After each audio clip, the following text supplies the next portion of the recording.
Hey Bear Buddies, and thanks for joining me for another volume of Furberries Fables. If you enjoy it, please show your support by leaving a like and a comment down below, and if you're new here, I hope you'll consider subscribing. Today we're going to start a rather long journey with a friend of mine named Cryptic who some of you might be familiar with as I've done some of his work on the channel before. We're going to be reading his entire first volume of the Redhill series, which is quite long, so I hope you'll enjoy it. Please let me know down in the comments what you think. The first chapter is called, We Inherited Our Grandma's House. Okay, so I don't know much about doing this kind of thing. I probably wouldn't either if our friend Serena didn't push me to it. I don't have a whole lot of experience with writing or computers, so pardon the spelling errors and whatever else. This is going to be a journal, I guess. You see, my brother and I inherited our grandma's house up in Avon, Maine. She was put in a nursing home a while ago, but our Uncle Bob always lived there with her, and still did until he died. We weren't always close in the sense that we would visit all the time. Hell, we haven't even been living in the state most of our adult lives. Every summer as kids, though, we would go up there for a weekend or so. It was always this magical place, full of history. What I do know is it was originally our great-great-grandparents' house. It's been passed down for a while. I also heard it was built in 1820. Other than that, it's anybody's guess. I suppose I should have started with introductions. My name is Matt Redhill. My younger and much larger brother is Zach Redhill. Now, when I say this place is magical, sure, there are a lot of happy memories, but there are also some that are not so happy. Everyone in the family has their own ghost stories about the place. The biggest, I would say, is the time my Uncle Bob got a Ouija board. Our other cousins and us would gather around the kitchen table and have hours of fun talking to the dead.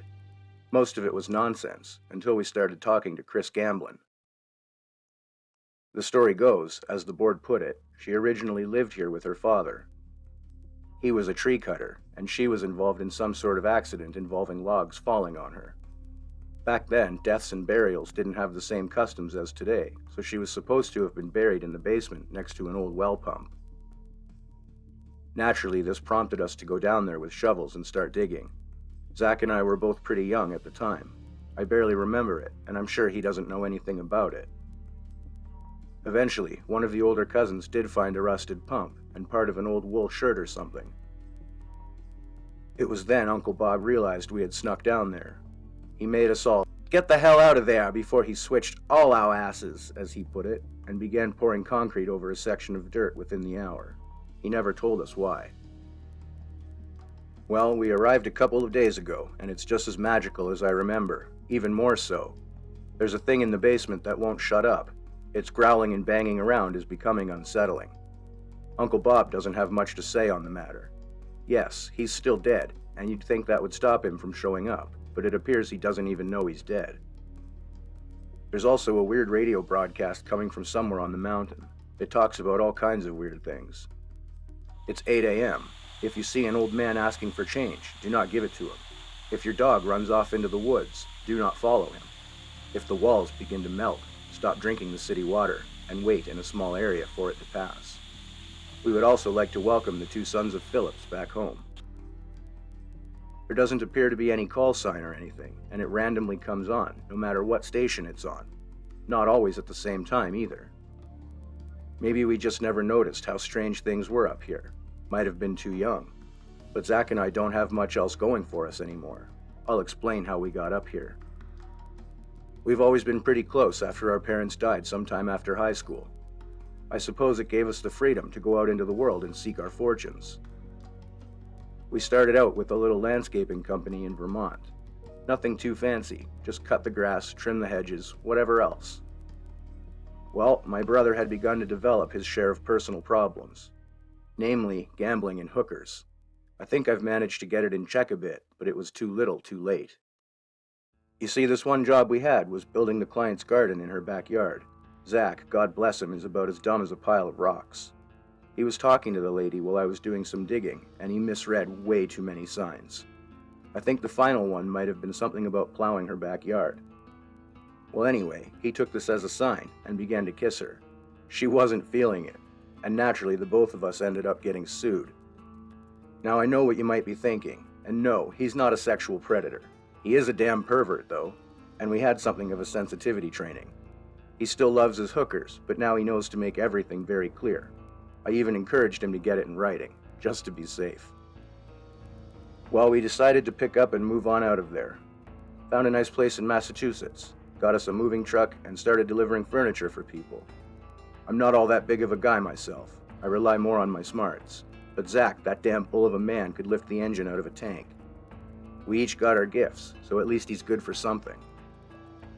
This went really well. We were raking in all kinds of money, even during the pandemic, and it seemed there was no stopping us.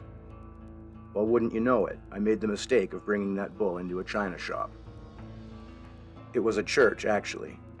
We were tasked with bringing in a bunch of new pews, some bookshelves and all that. And while we were heading up to the stage with a shelf, Zach backed up into the altar they got arranged up there on stage. Of course, they had candles and whatever else was burning, and he's trying to set everything right and whatnot. It's then I notice he's got a candle in the hood of his sweater. The flame lit easily, and I ran over to try and pat it out, but it's not working. So he rips it off himself and throws it into the distance. It was a bit too distant, and ended up draping across the big wooden Jesus they got hanging on the wall from the cross.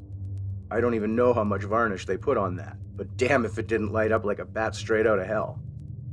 I pulled out my phone to call the fire department, and the preacher comes running up, screaming Mary Mother this and Joseph that, and a few other guys all come and try beating it out with towels.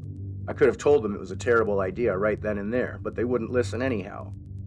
The towels they used all catch fire, and they throw them off into the distance as well, and like deja vu, the other furniture starts lighting up, and by now the flames are reaching the walls and ceiling. We get ourselves out of there, and when it's all said and done, the church was nothing but ruins. They called us all sorts of names, like Satanists and heretics. I mean, we ain't too religious, but it still hurt.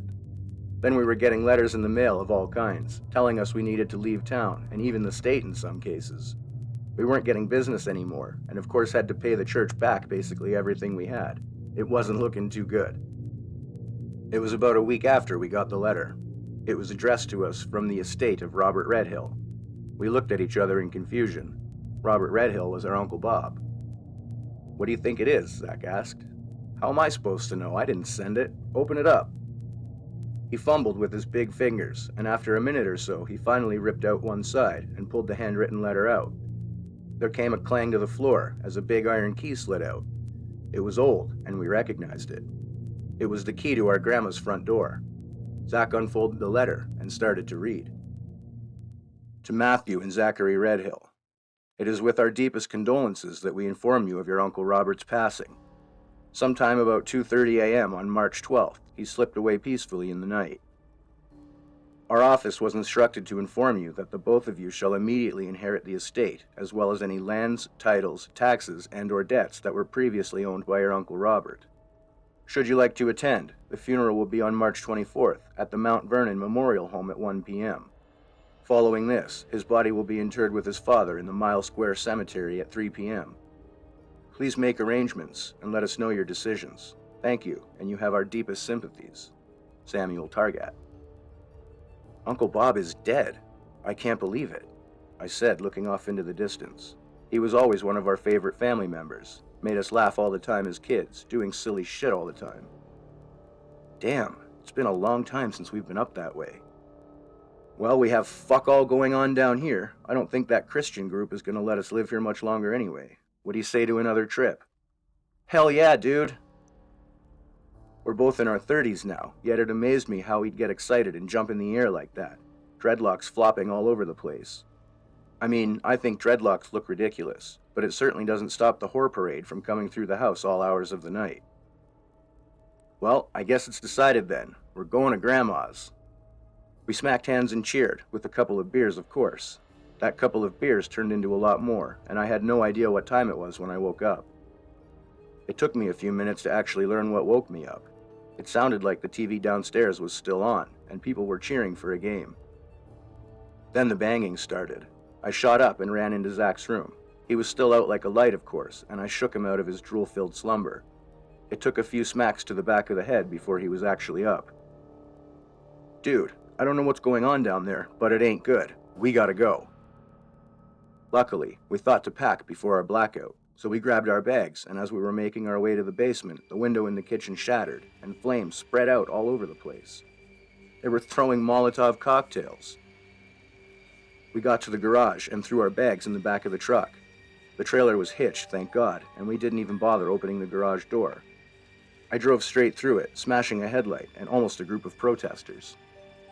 They all had signs saying stuff like, "Repent or perish," "Obey and seek mercy," and our favorite, "Jesus saves, not you." Even as I was peeling out of there, trying to avoid the group of people running back and forth, we both laughed. "Did they have their third grader write that?" I said, spinning the steering wheel to the left. The truck and trailer bounced like we were driving over a bunch of rocks, and luckily, everything remained intact. "Hasta la vista, bitches!" Zach yelled out the window, pieces of garage doors still falling off the hood and windshield. We drove on for a few more hours, and eventually we were out of the state. We grabbed some breakfast burritos, and once again made our long drive to Grandma's. It was long and boring. The times we did talk were mostly nonsense.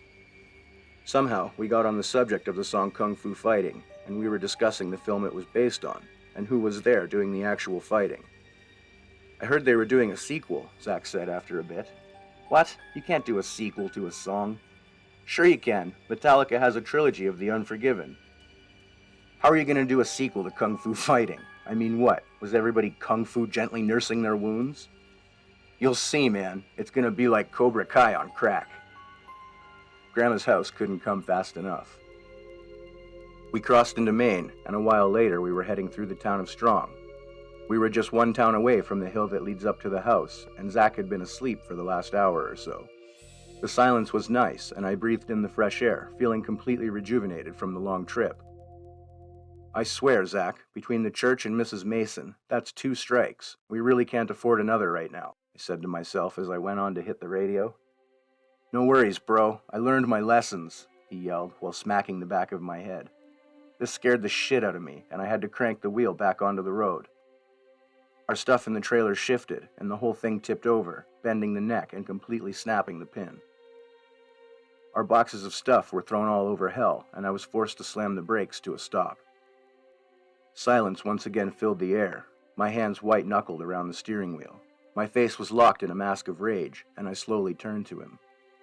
"So, is that considered a strike, or are we calling it a ball?" He simply replied.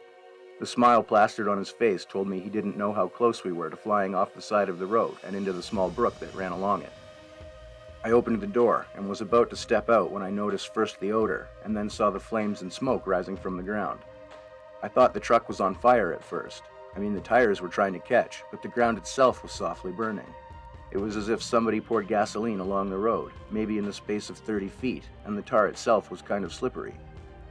I looked behind me and saw how the tire marks slid across the ground like dark snow. "I guess we can call it a ball for now, Zach." "Dude, is the fucking road on fire? How cool is that?" he said, getting out and running to the side.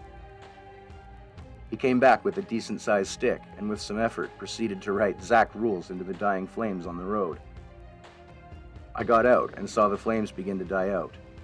Thankfully, the tires themselves were okay. They looked like they began to melt a little bit, but not really worse for the wear. They would get us up the hill to the house anyway.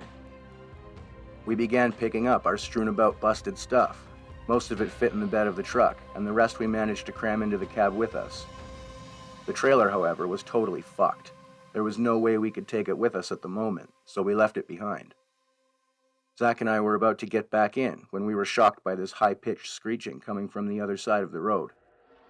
We squinted, and out of the woods came running an old man. I mean, this was strange enough, but to stack on top of it, he was completely naked, save for a soiled pair of tighty-whities, complete with a shiny red pair of heels. "What in the name of methamphetamine is going on here?" I asked Zach. I was completely taken aback and almost fell over. When he was close enough, I could smell the wretched stench blasting off of him. "Aha! You are the keys we've been waiting for, all right. Welcome to the party, boys!" I was trying not to gag, and Zach started laughing. "Looks like you got yourself a friend, Matt." I shot him a look and started pulling out some change, when the strange man shot out his own. He grabbed my wrist and yanked it forward, and before I knew what was happening, he bit down on my palm. Fucking hell! I yelled, giving him a hard kick. He laughed even harder, jumping back like an acrobat. My blood was still pouring down his lips as he reached behind and began digging. I didn't stick around to see for what, and sped out of there before a dark mass winged by, barely missing my truck. Dude, did he just bite you? Zach asked. There was way too much enthusiasm in his demeanor. Yup, he sure as shit did. We need to get it cleaned, like now. Yeah, we better. That's how they make more of them. Can you feel the change yet? Shut up.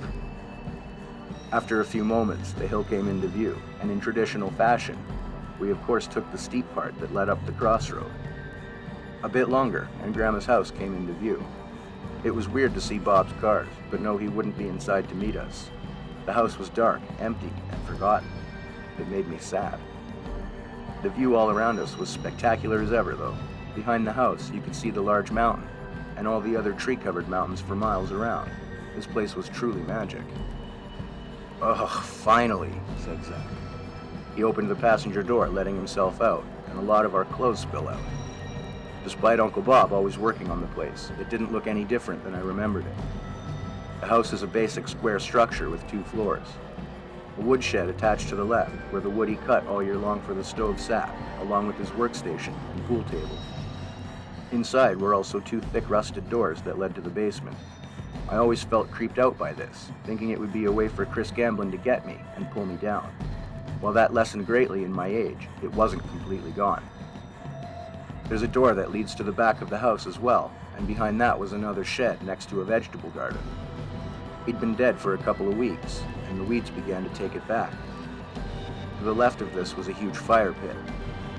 Every year we'd go up, there would be a gigantic pile of wood and busted furniture and brush sitting here just for us.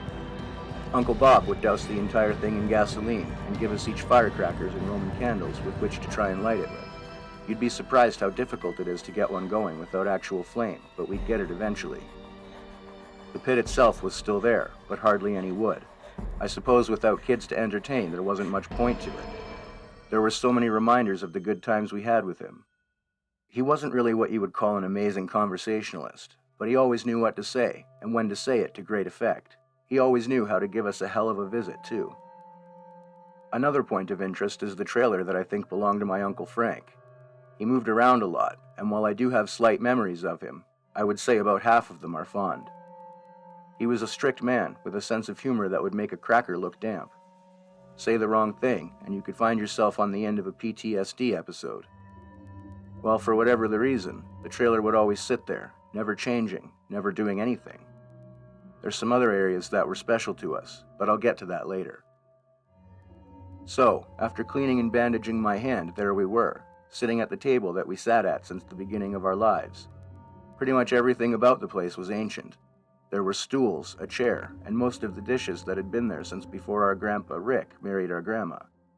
The place smelled the same too, probably hadn't changed since then either. Not a bad smell, mostly like fresh cut wood. We played some dice for a while, then we decided we should get some pizza. I looked through the phone book and took the phone off the wall. The bowl was the place we would usually hit before getting here. Even the pizza was nostalgic. Hello, I'd like to order a pizza. Dude, order 2 pizzas, Zach whispered to me, and wings. Certainly. What kind, sir? Actually, make it 2, and can I add hot wings to that? Yeah, what kind? I'll take a meat lovers and a chicken bacon ranch. Dude, order some breadsticks too, and some kind of cake. I pushed my brother's face out of my bubble, and the woman asked for my name and address. Matt or Zach, up on the crossroad. Wait, Matt? It's Serena. Serena? No way, that's awesome. How you been? It's Serena. Tell her to bring breadsticks. Breadsticks! Zach yelled in the background. Great, I'm so glad you're back. I honestly didn't think I'd ever see you again. Well, we got to Bob's place after he died, so we're here for goodish at the moment. I'm sorry to hear about your uncle. He was a good man. Breadsticks! Zach yelled again. Well, give me about 25 minutes and I'll be up there to deliver it. That'll be 4368. Tell Zach I said hi too, and that I got the breadsticks. All right, we'll see you in a bit, I said, and hung up the phone. She got your damn breadsticks. God damn, dude. Well, I'm hungry. You know how I get after we have a doobie snack. he said as I took my turn rolling. A little bit went by, and the sun was beginning to set. A car pulled up, and it was Serena. She looked just as I remember her all those years ago. Her eyes were bright green, and her blonde hair went down past her back. Back in the day, we usually hung out here at the house. There wasn't much of a reason to go out except to get food or go fishing, so we only played with our cousins when they'd come up to visit.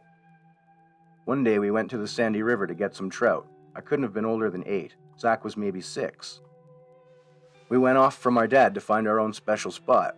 We didn't go real far, but eventually we did come across a sort of cove built into the rock wall that had a large stone jutting out into the middle of the river. We decided that this would be our spot and spent all day trying to catch fish. We weren't all that successful, and we were about to go back when she, with her long blonde hair, stepped out from the other side of the wall with a pole of her own. She stopped when she saw us, unsure of what to do or say. "Hey, I'm Zach. What's your name?" "Serena." "Hi, Serena, I'm Matt. Nice to meet you," I said, putting out my hand. She walked up and shook it. She put hers out to Zach, who ignored it completely, and he wrapped his arms around her.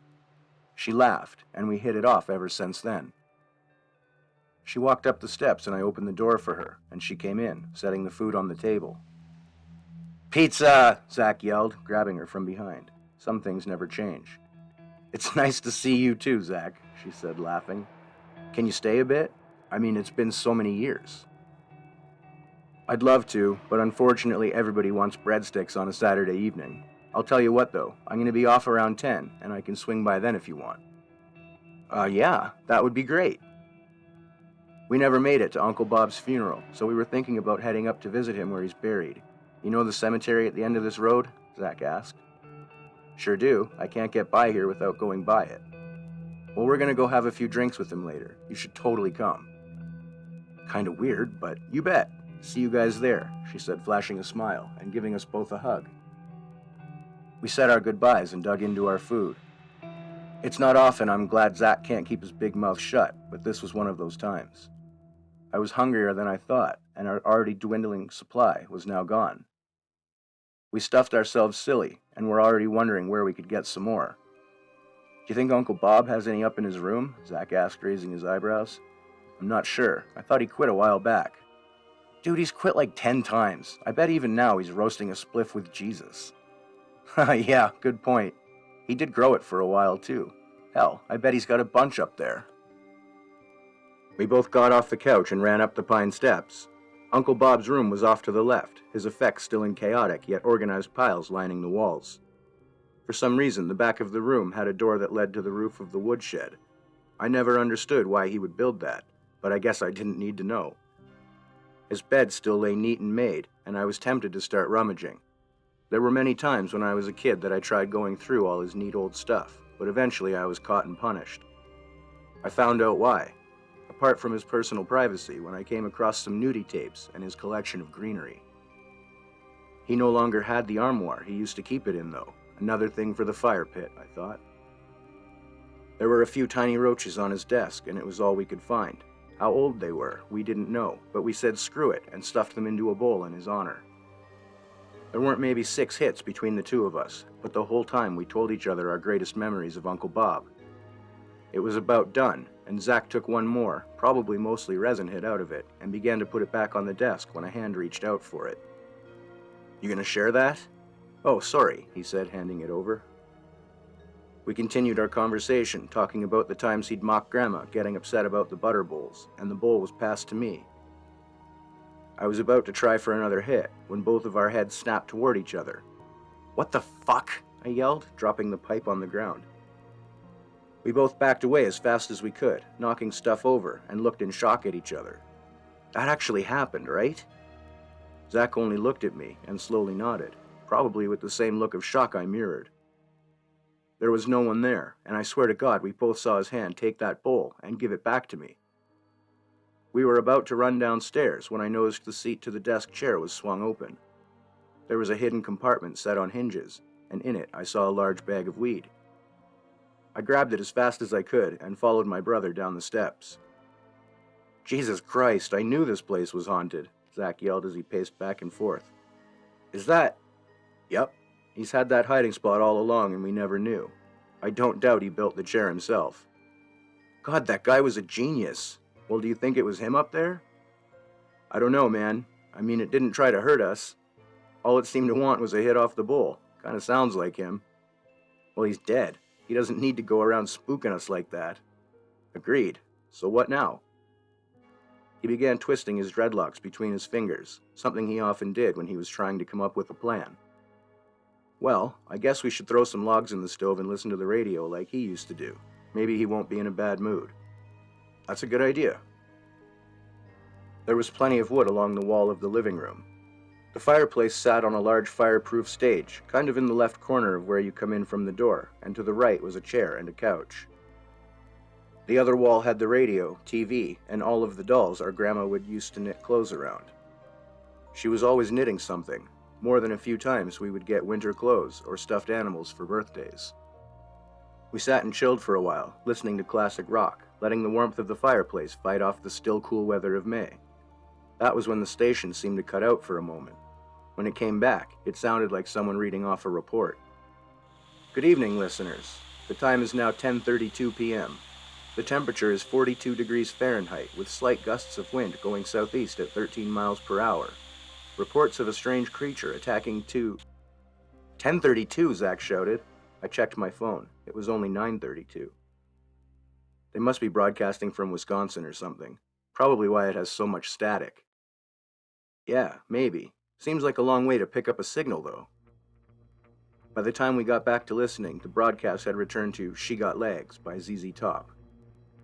We both looked at each other with the oddness of it all, but decided it was about time to get ready. We needed to head out to the cemetery and meet Serena there. We grabbed our coats and headed out to the truck. The night was pretty thick with barely a moon to speak of, and I looked up to the stars. They were as bright and vibrant as I remembered, and the two of us just stood there for a moment, marveling at the ocean of lights. You sure as hell don't get this in the city, Zach said, and I agreed with him. It made me think of how Uncle Bob would get this large telescope out of his room on nights like this and show us the craters of the moon, and even the rings of Saturn.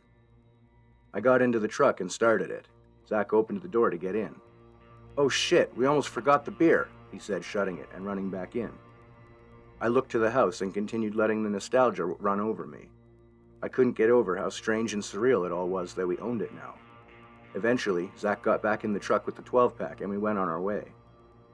As I backed onto the road, I swear I saw Bob's door on the roof going into his room open, then shut, but at the time I didn't give it too much thought. The road went on for a while, passing a couple of our only neighbors who owned farms. They were good people who would let us come over and feed the horses, and across from them, a woman named Charlotte had goats. I wondered if they still lived there. I would have to stop by and find out sometime. Eventually, the road comes to a T with the left side leading to both the town of Phillips and the cemetery. You could get there the long way, by going past the hill and around, but there wasn't much fun in that. The cemetery was about as creepy as I remembered. Our grandpa was buried here, along with a few other distant relatives. It was also dark, but I always keep a few flashlights in the glove box. It isn't a very large cemetery as they go, pretty much one road going in and around in a U-shape pattern, going back out, so it wasn't too hard to find the plot of dug-up earth. We parked the truck and got out. You think we're going to find any ghosts here? Zach asked. Well, I wasn't, but now I am. Good job. Zach took the 12-pack and began to open one. Dude, we should wait for Serena to get here first. Is that 'cause you like her? Huh? Want her to be your girlfriend? He teased. Don't be a dick, dude. Anyway, what's wrong with that? She's cute, obviously remembers me. She obviously remembers me too, but you don't see me getting an arrow over her. Shut up. Anyway, the first beer should go to Uncle Bob. The man's been sober for God knows how long, and he deserves it. Zach popped the can and lifted it to the sky. To Uncle Bob, the only person who taught me how to live with a butt chin, Zach said to the sky and began pouring it into the soft dirt. He's running people off the road in heaven now, I said, bowing my head. Screw it, she can catch up when she gets here, Zach said, opening another. Yeah, fair enough. I gotta take a leak though, I said, walking to the back of the cemetery. Even though the air was still a bit cool, it was nice, and the promise of spring was on the air. Being careful not to walk off the end of the small cliff that leads to the brook, I let nature do what it does best. Listening intently over my stream, I could have sworn I heard some kind of growly whispering. "So hungry," it seemed to say. As soon as I turned around to tell Zach, I was met with him yelling, "Coming at ya!" as he proceeded to throw a beer. It sailed just past me and smashed hard against something in the dark. "What the fuck?" I yelled, turning back to see where it had landed. There was a man lying on his back. Well, I say man then, because I didn't know any better, but there was clearly something wrong with him. He got up and growled, stumbling towards us. I started screaming and ran back toward the truck. "Dude, there's something out there!" I yelled, fumbling with my keys. Zach squinted, and out of the shadows something shambled towards us. It was small. My fear was immediately lessened when I realized it only stood maybe 4 feet tall. Zach was more than a few feet taller than this thing, and we began to laugh. "Looks like someone started the party early," he said as it came closer. "Hey man, if you need a ride somewhere to sleep it off, we can take you," I offered. It continued forward, and after a bit we realized it wasn't a person. It had no clothes, and its limbs were gray and extremely thin. Long sharp claws curled at the end of its fingers and toes, and its teeth were just as sharp. "Oh God, what the fuck is that?" Zach yelled before draining the rest of his beer. "On my mark," I yelled and reached down to pick up more bottles. The first few missed wildly, but the remainder of the 12-pack made their target. Beer after beer slammed into the thing's chest until the final munition exploded against its head and knocked it back to the edge of the gate. It fell back and began convulsing, struggling to get back up. "Dude, did you see that?" Zach asked. I nodded. "I hit him with that beer and it went straight down. I don't know what this thing is, but it's got to be allergic to alcohol." Zach nodded in disbelief, and then ran to the truck, grabbing the backup 12-pack, and we began pelting more beers at the beast. About that time, headlights came into view, and we saw Serena pull up. Getting out of the car, she saw something was very wrong, and came over to us. This break in the assault was all it needed to lurch forward, taking with it a piece of the iron gate that must have snapped off and was now stuck in the creature's ribs. It hunched over on all fours and began charging us, snarling like some sort of demon. She put her hands out and... Explosions rocked the night. She stopped for a moment after hitting it a few times, and as it got up and ran back, she continued to fire at it. "What in the fuck was that?" she yelled, looking at us in disbelief. "I don't know. It was one of them trolls or critters. Why do you have a gun?" I asked. "Why else? I deliver all over this place and I don't need to get robbed." "Well, I'm glad you got here. Of course we had it handled. A few more beers and that thing would have been finished. They don't tell you that in the story," Zach said, chiming in. "Well look, we need to get out of here. Let's go to Grandma's," I said, getting in the truck. The rest of the night was pretty uneventful. We were out of beer, of course, so we smoked some of my uncle's weed and watched a few of the movies we saw hundreds of thousands of times when we were kids. Turns out, I wouldn't have a chance with Serena. She was a lesbian. It hurt, but she was still a damn good friend, and it was just like old times again. She ended up going home a few hours later.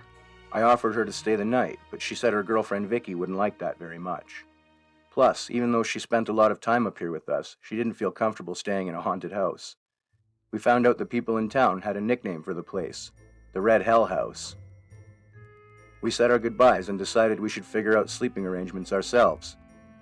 There was no way in hell we were going to sleep in different rooms, and it didn't feel right to take Bob's old room, so we decided to take the room in the back of the living room that led up to another set of stairs. We flipped a coin to see who would get the bed. I won, of course, and we crashed pretty easily. Our sleep wasn't long, though, as sometime before dawn we heard something screeching and smashing things around downstairs in the basement. All those past stories came to mind, and we both got pretty freaked out. I decided we needed to check it out, just in case there was a wild animal down there. Zach's a big dude, but he's a bit of a coward, so I had to be the one to take initiative. Just beyond the door next to the bed I was sleeping in is my grandma's old room. We hadn't been in there yet either as a sign of respect, but the trapdoor to the basement was in there under the stairs. Now was the time. I slowly opened the door and crept my way in. Bob had never taken her bed out of there, it seemed, and it was all how I remember it. The sounds of wood splintering and glass breaking was loud as I slowly unbarred the wooden door leading down. Hello? I yelled weakly. Is that you, Chris? Everything went silent, and staring off into the dark below, time seemed to go on for eternity. I slowly made my way down the old steps and found the light switch. Light flooded the musty basement, and I could still see the slab of concrete still covering the ground in the corner.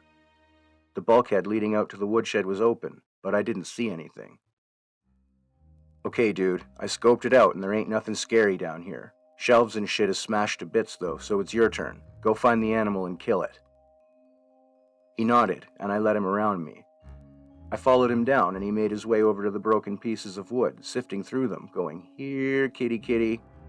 It was obvious it wasn't a damn cat, but I was really hoping. In the corner was a bunch of sheets, probably where he grew his stuff, and as Zach moved the sheet to the side, I saw the gray sharp-toothed face creep behind him. "Zach, behind you," I yelled, and he turned just in time to see the creature from the cemetery try to swipe at him. He moved just in time, and we both ran up the stairs out into the woodshed. Zach turned and slammed the thick iron doors behind us and tied it up with a chain. It didn't take us long to find an old lock to keep it shut, and we both collected ourselves. "What the hell is wrong with this place?" I panted. It must have followed us back from the cemetery. "Oh shit, the other door," I said, grabbing another lock and running back inside. I approached the trapdoor slowly, but I didn't hear anything. By that time the sun was coming up, so I was feeling brave. I slowly opened the door, and a hand shot out to try and grab me. "Oh shit!" I yelled as I slammed the door back down on top of the arm, and after stomping on it a few times, it finally retreated. I slid the bolt shut and snapped the lock on it. I lay against my grandma's bed, still breathing heavily. "Zach, oh, that was messed up. We gotta do something with it." Yeah, I'd say so. You got a ghoul trapped down in the basement with no plan. Not too smart of you." "Zach, when did you get so old-timey?" "I ain't your brother, and you damn well better feed and water it." I looked up the door leading to the room we were in, and there was Uncle Bob. Not so in the flesh. "Zach!" I yelled. He came rushing in and saw him too. "What are you two screaming about? You show up and don't even say hi before coming in?" But you're fucking dead," I managed to stammer. "You threatening me, boy?" He looked angrily at me. "I got half a mind to teach you some manners." "Bob, you died a few weeks ago. Your body is in the ground. We were at your grave," I said, still in complete disbelief. "Oh, shut it. Course I could use a nap. Starting to feel real tired all of a sudden." And with that, he just straight up vanished. I don't know if it was the sunlight, or if they have a time limit or what, but there was no denying it that time. Zach helped me up, and we thought about our options. We managed to get a hold of Serena at work, and all she said was we should write it all down on Reddit. So here it is, our Uncle Bob's ghost, and a ghoul in the cellar. Anyone got any experience with this kind of stuff?